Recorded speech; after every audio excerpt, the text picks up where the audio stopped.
തന്നെ മാനസികമായും ശാരീരികമായും പീഡിപ്പിക്കുന്നതായി ബിജു രാധാകൃഷ്ണൻ കോടതികളിൽ നിന്ന് കോടതികളിലേക്ക് വിശ്രമമില്ലാതെയാണ് കൊണ്ടുപോകുന്നതെന്നും ബിജു പീപ്പിളിനോട് പറഞ്ഞു. സമ്മർദ്ദം താങ്ങാൻ പറ്റുന്നതിലും അധികമാണെന്നും ബിജു പറയുന്നു. ഇത് രക്ഷിക്കണം, എനിക്ക് ഈ സമ്മർദ്ദം താങ്ങാൻ പറ്റുന്നില്ല. ഇന്ന് എനിക്ക് medical rest already solar commission തന്നാണ്, അതുപോലും ഹോണർ ചെയ്യാതാണ് എന്നെ കൊണ്ടുവന്നിരിക്കുന്നത്. അതുകൂടാതെ പണിഷ്മെന്റ് ബ്ലോക്കിലാണ് ജയിലിൽ പാർപ്പിക്കുന്നത്. അങ്ങേറ്റ സമ്മർദ്ദം എനിക്ക് താങ്ങാൻ പറ്റുന്നില്ല. ദയവ് ചെയ്ത് ജനങ്ങൾ സഹകരിക്കേ പറ്റുള്ളൂ. ഞാനിപ്പോ കോടതിയിൽ പരാതി പറയുന്നുണ്ട്, ദയവ് ചെയ്ത് കേൾക്കണം. സോളാർ കമ്മീഷനെ സ്വതന്ത്രമായി പ്രവർത്തിക്കാൻ അനുവദിക്കണമെന്ന് കോടിയേരി ബാലകൃഷ്ണൻ. ഉമ്മൻചാണ്ടി മുഖ്യമന്ത്രി സ്ഥാനത്ത് നിന്ന് മാറി അന്വേഷണം നേരിടണമെന്നും കോടിയേരി ആവശ്യപ്പെട്ടു. ആരോപണങ്ങളിൽ നിന്ന് രക്ഷപ്പെടാനുള്ള വ്യഗ്രതയിൽ മുഖ്യമന്ത്രി ജുഡീഷ്യൽ കമ്മീഷനെ വരെ വെല്ലുവിളിക്കുകയാണെന്ന് പിണറായി വിജയൻ പറഞ്ഞു. സോളാർ കേസുമായി ബന്ധപ്പെട്ട് മുഖ്യമന്ത്രിക്കെതിരെ ഉയരുന്ന ആരോപണങ്ങൾക്ക് പിന്നിൽ സർക്കാരിനെ അസ്ഥിരപ്പെടുത്താനുള്ള ഗൂഢാലോചനയാണെന്ന് VM സുധീരൻ പ്രതികരിച്ചു. അതിന് മുഖ്യമന്ത്രി ഇടപെട്ട് അന്ന് പോലീസ് പിടിച്ചെടുത്തിട്ടുള്ള സീഡികൾ മുഴുവൻ ഇവിടെ പരസ്യമായി മാധ്യമങ്ങളുടെ സാഹചര്യത്തിൽ പരിശോധിക്കാൻ തയ്യാറായത് അതെല്ലാ കാര്യങ്ങളും പുറത്തു. ഇത് ബിജു രാധാകൃഷ്ണന്റെ അടുത്ത് പിടിച്ചെടുക്കണം എന്നത് മുഖ്യമന്ത്രി പറയേണ്ട കാര്യമുണ്ടോ? ഇതിന്റെ പെൻഡ്രൈവ് തിരുവഞ്ചൂർ രാധാകൃഷ്ണന്റെ കയ്യിലില്ലേ? അദ്ദേഹത്തോട് അതൊന്ന് ഹാജരാക്കണമെന്ന് പറഞ്ഞപ്പോലെ ഇതെന്തിനാണ് ഈ ബിജു രാധാകൃഷ്ണനെ നിർബന്ധിക്കേണ്ട കാര്യം? അതുകൊണ്ട് തെളിവ് വരട്ടെ എന്ന് പറയുന്ന മുഖ്യമന്ത്രി ആദ്യം പറയുന്നത് അന്ന് ആഭ്യന്തരമന്ത്രിയായിരുന്ന തിരുവഞ്ചൂർ രാധാകൃഷ്ണന്റെ കയ്യിലുള്ള തെളിവ് ഹാജരാക്കാൻ പറയണ്ടേ? അന്നിത് പിടിച്ചെടുത്ത പോലീസ് ഉദ്യോഗസ്ഥന്മാരുടെ കയ്യിൽ ഇതിന്റെ പെൻഡ്രൈവ് ഉണ്ടല്ലോ. ആ പോലീസ് ഉദ്യോഗസ്ഥനോട് പറഞ്ഞ പോലെ ആ പെൻഡ്രൈവ് ഹാജരാക്കണം. ഇത് ആരോപണ വിധേയനായ വ്യക്തി അധികാരത്തിൽ തുടരുന്നതുകൊണ്ടല്ലേ ഈ കേസിലെ ഓരോ തെളിവുകളും തേച്ചുമാറ്റി കളയുന്നത്. അതുകൊണ്ട് ഇന്നലെ പുറത്തു വന്ന കമ്മീഷന് മുന്നിൽ വന്നിട്ടുള്ള കാര്യങ്ങൾ തെളിയിക്കപ്പെടണമെങ്കിൽ ഉമ്മൻചാണ്ടി മുഖ്യമന്ത്രി സ്ഥാനത്ത് മാറി നിൽക്കണം. തെരഞ്ഞെടുപ്പിനെ അഭിമുഖീകരിക്കാൻ പോകുന്ന ഈ സന്ദർഭത്തിൽ UDFന്റെ ചെയർമാനും മുഖ്യമന്ത്രിയുമായിട്ടുള്ള ശ്രീ ഉമ്മൻചാണ്ടിക്കെതിരെ ഇങ്ങനൊരു ആക്ഷേപം വന്നതിൻ്റെ പശ്ചാത്തലം പരിശോധിക്കുമ്പോൾ ഇതിനകത്തൊരു ഗൂഢാലോചനയുണ്ടോ എന്ന് സംശയിക്കാവുന്ന സാഹചര്യമുണ്ട്. ഏതായാലും UDFനകത്തല്ല അങ്ങനൊരു ആക്ഷേപം ആരും ഉണ്ടെന്ന് ഞാൻ കരുതുന്നില്ല. അതേസമയത്ത് UDF വിരുദ്ധരായിട്ടുള്ള സർക്കാരിനെ ദുർബലപ്പെടുത്താൻ ശ്രമിക്കുന്ന കക്ഷികളുടെ അല്ലെങ്കിൽ തൽപര കക്ഷികളുടെ നീക്കങ്ങൾ ഉണ്ടാകാം. ഏതായാലും അതൊക്കെ പരിശോധിക്കപ്പെടേണ്ട കാര്യമായിട്ടാണ് എനിക്ക് തോന്നുന്നത്. ഏതായാലും സത്യം പുറത്തു വരട്ടെ, സത്യം പുറത്തു വരും എന്ന കാര്യത്തിൽ യാതൊരു സംശയമില്ല. നമുക്ക് കാത്തിരിക്കാം.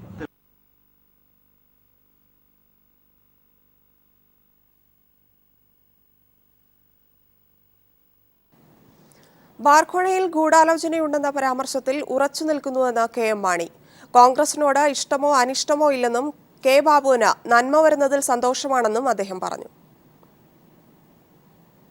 കോൺഗ്രസ് ഉണ്ടല്ലോ, തീർച്ചയായിട്ടും. അതിനോട് ഞാൻ മുമ്പും പറഞ്ഞല്ലോ ഒരു ഗൂഢാലോചന ഉണ്ടെന്ന്. മറ്റൊരാൾക്കൊരു നന്മ കിട്ടുന്നതിൽ അസൂയപ്പെട്ടിട്ട് കാര്യമില്ലല്ലോ. ഉണ്ടോ? എനിക്കതിലൊരു വിഷമതയൊന്നുമില്ല. എല്ലാവർക്കും നീതി കിട്ടുന്ന നന്മ വരട്ടെ എന്നാണ് ഞാൻ ആഗ്രഹിക്കുന്ന ഒരാളാണ്. കുറ്റം ചെയ്ത ആളിന് പിന്നെ നന്മ വരികയും കുറ്റം ചെയ്യാത്ത ആളുകൾ ക്രൂശിക്കപ്പെടുകയും ചെയ്യുന്നത് അതൊക്കെ ജനം കാണട്ടെ, ജനം വിധി എഴുതട്ടെ.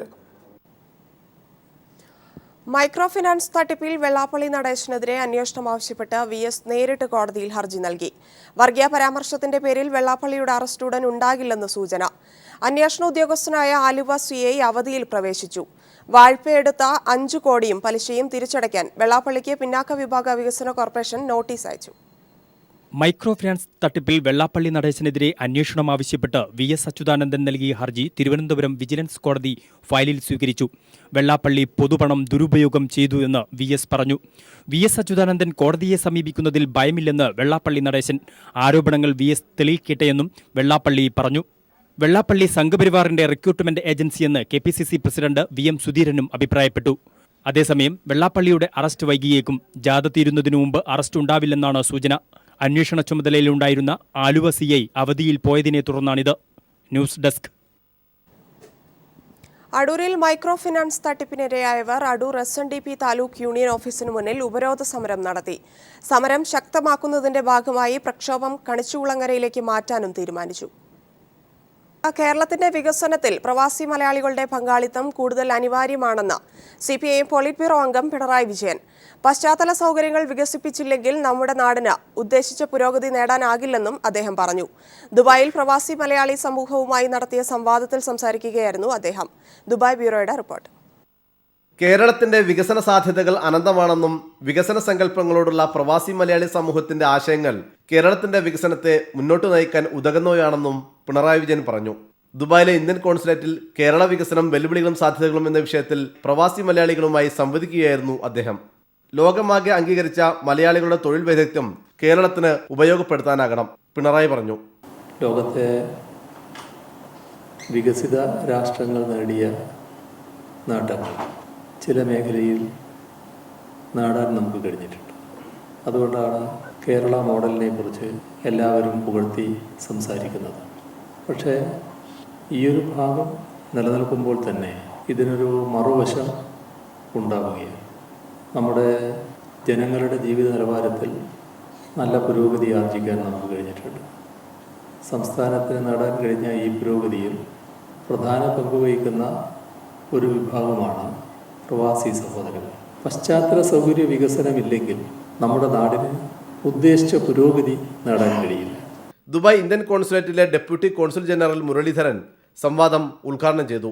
കാർഷിക വ്യവസായ മേഖലകളിൽ കൃത്യമായ ദിശാബോധത്തോടെ പദ്ധതികൾ ആവിഷ്കരിച്ചാൽ കേരളത്തിന് ഏറെ മുന്നോട്ട് പോകാനാകും. ആധുനിക സാങ്കേതിക വിദ്യകളുടെ പ്രയോജനം കാർഷിക രംഗത്ത് ഉപയോഗപ്പെടുത്താനാകണമെന്നും പിണറായി വിജയൻ പറഞ്ഞു. കാർഷിക രംഗത്ത് നമുക്ക് വേണ്ടത്ര പുരോഗതി നേടാൻ കഴിയുന്നില്ല. കാർഷിക രംഗത്ത് ഇന്നുള്ള ആധുനിക സാങ്കേതിക വിദ്യകളാകെ ഉപയോഗിക്കാൻ തയ്യാറായാൽ ചില മേഖലകളിൽ നമുക്ക് നല്ല പുരോഗതി നേടാൻ കഴിയും. ഇന്ന് നമ്മുടെ ഒരു ചെറുപ്പക്കാരനും സാധാരണ നിലയിൽ കാർഷിക രംഗത്തേക്ക് കടക്കില്ല. എന്താ കാര്യം? കാർഷിക രംഗം അതിനെ ആശ്രയിച്ച ലാഭകരമല്ല. എന്നാൽ അതേസമയം മറ്റേതൊരു ബിസിനസ് മോഡലിനെ പോലെയും കാർഷിക മേഖല പ്രത്യേകമായ രീതിയിൽ അഭിവൃദ്ധിപ്പെട്ടു വന്നാൽ അതിനാവശ്യമായത്ര സ്ഥലം കാർഷിക വൃത്തിക്കായി ലഭിക്കുന്ന നില വന്നാൽ സ്വാഭാവികമായും അതിലേക്ക് ആളുകൾ ആകർഷിക്കപ്പെടും. കേരളത്തിന്റെ വികസനത്തെക്കുറിച്ചുള്ള തങ്ങളുടെ കാഴ്ചപ്പാടുകൾ പ്രവാസി മലയാളികൾ പിണറായി വിജയനുമായി പങ്കുവച്ചു. Malayalam communications limited managing director John Brittas moderator ആയിരുന്നു.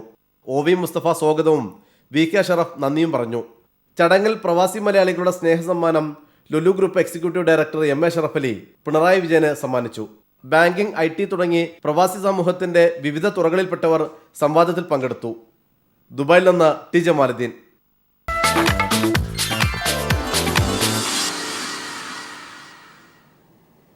ഇരുപതാമത് അന്താരാഷ്ട്ര ചലച്ചിത്രമേളയുടെ ഉദ്ഘാടന ചടങ്ങിൽ ഇരിക്കാൻ സീറ്റ് കിട്ടാത്തതിൽ ഡെലിഗേറ്റ്സ് പ്രതിഷേധിക്കുന്നു. വിശദാംശങ്ങളുമായി KG ദിനകർ ചേരുന്നു. ദിനകർ, എന്താണ് സംഭവിച്ചത്? ക്ഷണിക്കപ്പെട്ട പ്രതിനിധികൾക്ക് മാത്രം സീറ്റ് ലഭ്യമാക്കുന്ന ഒരു സംവിധാനമാണ് നിലവിലുള്ളത്. ഇതിൽ പ്രതിഷേധിച്ചുകൊണ്ട് സീറ്റ് കിട്ടാത്ത ഏതാണ്ട് 200-ലധികം വരുന്ന പ്രതിനിധികൾ നിശാഗന്ധി ഓഡിറ്റോറിയത്തിന് മുന്നിൽ, ഓപ്പൺ ഓഡിറ്റോറിയത്തിന് മുന്നിൽ പ്രതിഷേധവുമായി എത്തിയിരിക്കുകയാണ്. പോലീസ് ഇവരെ തടഞ്ഞിരിക്കുകയാണ്. തങ്ങൾ പാസ് എടുത്തിട്ടുള്ളതാണ്, തങ്ങളും പ്രതിനിധികളാണ്, ഞങ്ങളെ കൂടി ഉദ്ഘാടന ചിത്രം കാണണം എന്നുള്ള ആവശ്യം ഉന്നയിച്ചെന്നാണ് ഇവർ ഇപ്പോൾ പ്രതിഷേധിക്കുന്നത്. പ്രതിഷേധം പോലീസ് തണുപ്പിക്കാൻ ശ്രമിക്കുന്നുണ്ട് എങ്കിലും പ്രതിഷേധം കൂടുതൽ ശക്തമാകുന്നതിന്റെ വ്യക്തമായ സൂചനകളാണ് നമുക്ക് ലഭിക്കുന്നത്. കാരണം നിശാഗന്ധി ഓഡിറ്റോറിയത്തിൽ ഇതുവരെ ഓപ്പൺ എയർ ഓഡിറ്റോറിയത്തിലായിരുന്നു ഫിലിം ഫെസ്റ്റിവലിലെ ഉദ്ഘാടന ചിത്രവും മറ്റും കാണിച്ചിരുന്നത്. എന്നാൽ ഇത് ക്ലോസ്ഡ് ഓഡിറ്റോറിയം ആക്കി മാറ്റി പ്രത്യേക സജ്ജീകരണങ്ങളോടുകൂടി അടച്ച് തിയേറ്റർ രീതിയിലേക്ക് മാറ്റുകയായിരുന്നു. ഇതേ തുടർന്ന് ഏതാണ്ട് 1000-ലധികം പേർക്ക് മാത്രമാണ് ഇപ്പോൾ ഇവിടെ പ്രവേശനം ഉള്ളത്. നേരത്തെ 2000-ലധികം വരുന്ന ആളുകൾക്ക് ഇവിടെ ഇരുന്ന് സിനിമ കാണാനുള്ള സൗകര്യം ഉണ്ടായിരുന്നു. അത് നിഷേധിച്ചതിലാണ് പ്രതിനിധികൾക്ക് പ്രതിഷേധം ഉള്ളത്. KG ദിനകറാണ് വിശദാംശങ്ങൾ നൽകിയത്. ചലച്ചിത്രമേളയ്ക്ക് അല്പസമയത്തിനുള്ളിൽ തിരിതെളിയും. 14 വേദികളിലായി 178 ചിത്രങ്ങളാണ് മേളയിൽ പ്രദർശിപ്പിക്കുക. ഉസ്താദ് സക്കീർ ഹുസൈൻ മുഖ്യാതിഥിയാകുന്ന ഉദ്ഘാടന ചടങ്ങിൽ സമഗ്ര സംഭാവനയ്ക്കുള്ള പുരസ്കാരം ഇറാനിയൻ സംവിധായകൻ ദാരുഷ് മെറൂജിക്ക് സമ്മാനിക്കും. ചെന്നൈ നന്തമ്പാക്കത്തെ സ്വകാര്യ ആശുപത്രിയിൽ ഓക്സിജൻ നിലച്ചതിനെ തുടർന്ന് 18 രോഗികൾ ശ്വാസം മുട്ടി മരിച്ചു. സംഭവത്തിൽ തമിഴ്നാട് സർക്കാർ അടിയന്തര അന്വേഷണത്തിന് ഉത്തരവിട്ടു. അതിനിടെ മഴക്കെടുതിയിൽ മരണം 270 കവിഞ്ഞു. നന്തമ്പാക്കത്തുള്ള MOIT ഇന്റർനാഷണൽ എന്ന സ്വകാര്യ ആശുപത്രിയിലാണ് ഓക്സിജൻ കിട്ടാത്തതിനെ തുടർന്ന് 14 പേർ ശ്വാസം മുട്ടി മരിച്ചത്. ഐസിയുവിൽ പ്രവേശിപ്പിക്കപ്പെട്ട രോഗികളായിരുന്നു ഇവർ. 3 ദിവസമായി നഗരത്തിൽ വൈദ്യുതിയില്ലാത്തതിനാൽ ജനറേറ്ററിന്റെ സഹായത്തോടെയായിരുന്നു ആശുപത്രിയുടെ പ്രവർത്തനം. എന്നാൽ ഡീസൽ കിട്ടാത്ത അവസ്ഥ വന്നതോടെ ജനറേറ്ററിന്റെ പ്രവർത്തനവും നിലച്ചതോടെയായിരുന്നു ദാരുണമായ ദുരന്തമുണ്ടായത്. അതേസമയം ദിവസങ്ങളായി തുടരുന്ന കനത്ത മഴ അല്പം ശമിച്ചിട്ടുണ്ട്. കരസേനയുടെയും നാവികസേനയുടെയും ദേശീയ ദുരന്ത നിവാരണ സേനയുടെയും നേതൃത്വത്തിൽ രക്ഷാപ്രവർത്തനം പുരോഗമിക്കുകയാണ്. കരസേനയുടെ ഹെലികോപ്റ്ററുകളിൽ ദുരന്തബാധിത മേഖലയിലെ ജനങ്ങൾക്ക് ഭക്ഷണവും കുടിവെള്ളവും എത്തിക്കുന്നുണ്ട്. എന്നാൽ നിത്യോപയോഗ സാധനങ്ങളുടെ ദൗർലഭ്യവും പകർച്ചവ്യാധികൾ പടരുന്ന സാഹചര്യവും ജനജീവിതം ദുസ്സഹമാക്കിയിട്ടുണ്ട്. മഴ ഏതാനും ദിവസം കൂടി തുടരുമെന്നാണ് കാലാവസ്ഥാ നിരീക്ഷണ കേന്ദ്രം നൽകുന്ന സൂചന. News desk. സംസ്ഥാനത്തും ശക്തമായ മഴ തുടരുമെന്ന് കാലാവസ്ഥാ നിരീക്ഷണ കേന്ദ്രം. ബംഗാൾ ഉൾക്കടലിൽ രൂപം കൊണ്ട ന്യൂനമർദ്ദം കേരള തീരത്തേക്ക് നീങ്ങുന്നതിന്റെ ഭാഗമായാണ് മഴ ശക്തിപ്പെടുന്നത്. ശബരിമല തീർത്ഥാടകരെ ഇരുട്ടിലാഴ്ത്തി KSEB. പത്തനംതിട്ട മുതൽ പമ്പ വരെയുള്ള പ്രദേശത്തെ വഴിവിളക്കുകൾ കത്തുന്നില്ല. ശബരിമല പാതയിലെ പ്രധാന ജംഗ്ഷനായ മണ്ണാറക്കുളഞ്ഞിയിൽ പന്തം കൊളുത്തി തീർത്ഥാടകർക്ക് വഴികാട്ടിയാണ് നാട്ടുകാർ പ്രതിഷേധിച്ചത്. പത്തനംതിട്ടയിൽ നിന്നും പമ്പയിലേക്കും കോട്ടയത്തേക്കും തിരിയുന്ന പ്രധാന റോഡാണ് മണ്ണാറക്കുളഞ്ഞിയിൽ നിന്നും ഈ തിരിയുന്നത്. പകൽക്കാഴ്ചയിൽ മനോഹരമായി തോന്നാമെങ്കിലും നമ്മുടെ നാട്ടിന് വെളിച്ചം പകരേണ്ട KSEB ഇനി രാത്രികാലത്തെ ഈ കാഴ്ചകൾ കാണേണ്ടതാണ്. എല്ലാ ക്രമീകരണങ്ങളും തീർത്ഥാടന കാലത്തിന് മുമ്പ് തന്നെ നടത്തിയെന്ന് സർക്കാർ സാക്ഷ്യപ്പെടുത്തുമ്പോഴാണ് പന്തം കൊളുത്തി നാട്ടുകാർ ശബരിമലയിലേക്ക് എത്തുന്ന തീർത്ഥാടകർക്ക് ഈ കാവൽ നിൽക്കുന്നത്. പന്തം കൊളുത്തി പ്രതിഷേധമല്ല ഞങ്ങളിവിടെ ചെയ്യുന്നത്. പന്തം കൊളുത്തി ഇതിലെ പോകുന്ന സ്വാമിമാർക്ക് വെളിച്ചം പകർന്നു കൊടുക്കുകയാണ് ചെയ്യുന്നത്. വഴി മാറിപ്പോണ്ട്. ഇപ്പോൾ ശബരിമലയ്ക്ക് പോകേണ്ട വാഹനങ്ങൾ ഇപ്പം റാന്നി റൂട്ടിലേക്ക് തിരിഞ്ഞു പോകുന്നു. അതുപോലെ തന്നെ എരുമേലിക്ക് പോകേണ്ട വാഹനങ്ങളിൽ റൂട്ട് മാറി പമ്പയിലേക്ക് പോകുന്നു. കൂടാതെ ഇപ്പോൾ 2 അപകടങ്ങൾ ഇപ്പം ഈ 15 ദിവസത്തിനുള്ളിൽ തന്നെ 2 അപകടങ്ങൾ കഴിഞ്ഞു. കേവലം മണ്ണാറക്കുളഞ്ഞിയിലെ മാത്രം കാര്യമല്ല ഇത്. പമ്പയിലേക്കുള്ള വഴിയിൽ പലയിടങ്ങളിലും ഈ അന്ധത തീർത്ഥാടകർക്ക് അനുഭവ സത്യമാണ്. എന്നിട്ടും നമ്മുടെ KSEBക്ക് ഇത് കാണാൻ കഴിയുന്നില്ല. മണ്ഡലകാലം തുടങ്ങി 2 ആഴ്ച പിന്നിടുമ്പോൾ നാട്ടുകാർ ജില്ലാ കളക്ടർക്കടക്കം നൽകിയ പരാതിയും വെളിച്ചം കാണാതെ ശബരിമല പാത പോലെ ഇരുട്ടിൽ മറഞ്ഞിരിക്കുന്നു. News bureau, Pathanamthitta.